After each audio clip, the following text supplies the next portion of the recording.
Media की भूमिका दुरुपयोग करके और हमारे यहाँ साइबर फ्रॉड कर रहे हैं। हमारे यहाँ 2 प्रकरण दर्ज थे। भगत की कोठी में पिछले साल दर्ज हुआ था और इस वर्ष एयरपोर्ट थाना में भी एक प्रकरण दर्ज हुआ था, जिसमें हमारे विवेचना में यह तथ्य आए थे कि ये जो वहाँ से साइबर क्रिमिनल्स ने हम यहाँ के सिम का दुरुपयोग किया था और कंबोडिया से उस सिम का दुरुपयोग करके यहाँ के लोगों को फंसाया गया और उससे फ्रॉड किया गया। पहली बार जोधपुर आयुक्तालय ने रिवर्स ट्रेड एनालिसिस का उपयोग किया, जिसमें है कि हम नीचे से नहीं ऊपर से हम शुरू करते हैं। और जो हमारे पास जो तथ्य सामने आए कि सितंबर, अक्टूबर और नवंबर में लगभग 3,20,000 ऐसे सिम्स थे जो इंडिया से इशू हुए थे और कंबोडिया में काम कर रहे थे। जब इसका एनालिसिस किया गया तो लगभग 36,000 सिम्स थे और रोमिंग में वहाँ पे काम कर रहे थे। तो एक शक हुआ कि भाई रोमिंग में क्यों ऐसे इतनी संख्या में सिमें काम कर रही हैं। जब उसकी फर्दर एनालिसिस की गई तो 5,378 सिम्स जो थे वहाँ पे रोमिंग में जो इंडिया से इशू किए गए थे, जो काम कर रहे थे, उसके द्वारा उसके खिलाफ जो कंप्लेंट है वो 1,102 करोड़ रुपए का फ्रॉड उसके द्वारा किया गया पाया गया। और ये सारे जो शिकायतें हैं, जो साइबर फ्रॉड की शिकायतें हैं, लगभग 32 केंद्र और केंद्र शासित प्रदेश और राज्यों में की गई। संपूर्ण घटनाक्रम की विवेचना की गई और इसमें अभी तक 2 प्रकरण दर्ज किए गए हैं। 6 लोगों की गिरफ्तारी की गई है, जिसमें 2 नागौर से हैं, 2 जोधपुर से हैं, 1 अजमेर से हैं, 1 और इसके किंगपिन को भी चिन्हित कर लिया गया है जो मलेशिया के रहने वाले हैं। उनके खिलाफ लुकआउट सर्कुलर जारी करने के लिए आवेदन कर दिया गया है। और जो मोडस ऑपरेंडी जो हमारे पास सामने आया है कि भोले भाले लोग जब मोबाइल इशू कराने के लिए जाते हैं तो पहली बार आपको मोबाइल पहली बार में ही आपका जो अंगुष्ठ का निशान है वो नहीं लेकर के दोबारा आपको कहते हैं कि कोई कमी है, और 2 बार 3 बार आपके नाम से ही वो सिम जारी हो जाती है। फिर एक मीडिएटर को ये सिम चंक में 200, 250 या 1000 की संख्या में दे दी जाती है और वो मीडिएटर फिर जो मलेशिया में जो साइबर क्रिमिनल है उनको दे दी जाती है, जो कि कंबोडिया में इसको यूज करते हैं रोमिंग में। ये जो 4 जो साइबर क्रिमिनल्स हैं जो कंबोडिया के रहने वाले हैं, इनका चिन्हीकरण कर लिया गया है। इनके नाम मैं बताना चाहूँगा, जो कि मलेशिया से आकर दिल्ली में रहे और दिल्ली से आकर के जयपुर के इंटरकॉन्टिनेंटल होटल में रहे हैं और जहां इनकी मुलाकात हुई। इनका नाम है ली जियान हुई, लो डिन खैन, चिन यू मिंग और लियोंग केन नेट। ये किंगपिन है, इनकी गिरफ्तारी के प्रयास कर रहे हैं।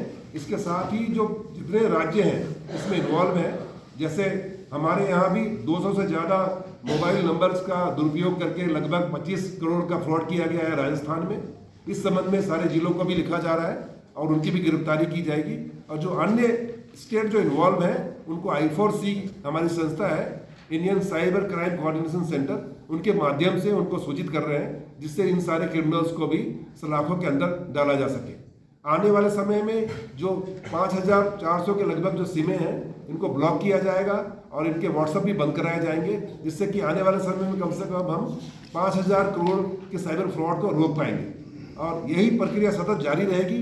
लगभग 36,000 जो रोमिंग में जो नंबर चल रहे हैं उनकी भी एनालिसिस की जा रही है और आने वाले समय में उसको अन्वेषण का हिस्सा बनाया जाएगा। आपके पास कोई सवाल हो तो सवाल का जवाब।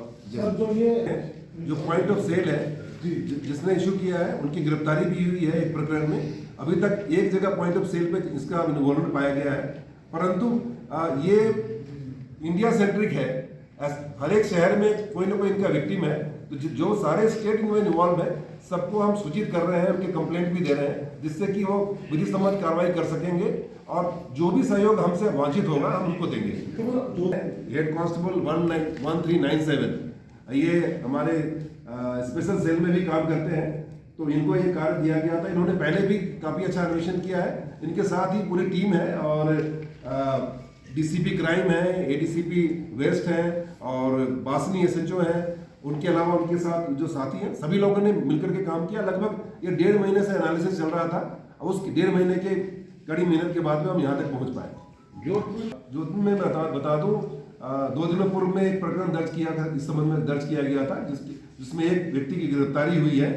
और आज पूरे सिंडिकेट को लेकर के हमने प्रकरण दर्ज किया गया है, जिसमें कि संगठित अपराध के तौर पे कोई सिंडिकेट बना करके कोई काम करता है।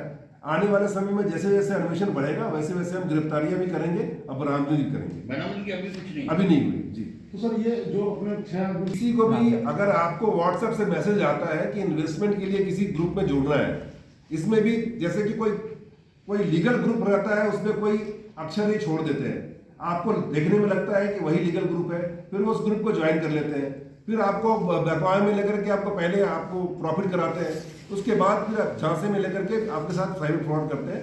तो सिंपल सा कथन है कि there is no free lunch in this world. कोई भी मुफ्त में आपको लंच नहीं कराता है।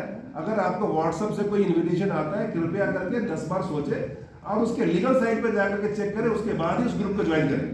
ये व्हाट्सएप के थ्रू इन्वेस्टमेंट को लेकर के बहुत सारे फ्रॉड हो रहे हैं और हमारे यहाँ ही ऐसे 2 प्रकरण हो रखे हैं जिसमें कि 1 करोड़ से ज्यादा की ठगी हो चुकी है। तो मेरा सभी लोगों से विनम्र निवेदन है कि अगर फिर भी आपको लगता है कि आपको इस संदर्भ में इन्वेस्टमेंट करना है, तो आप साइबर थाने में जा सकते हैं, लोकल SHO से संपर्क कर सकते हैं। वो आपको डेफिनेटली सही ढंग से गाइड करेंगे कि यहाँ जहाँ पे आपने इन्वेस्ट किया है क्या वो सही वेबसाइट है या नहीं है। ऊपर जाओ, वीडियो बनाओ था ना, ऊपर जाओ।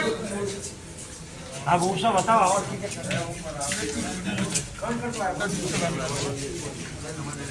ऊपर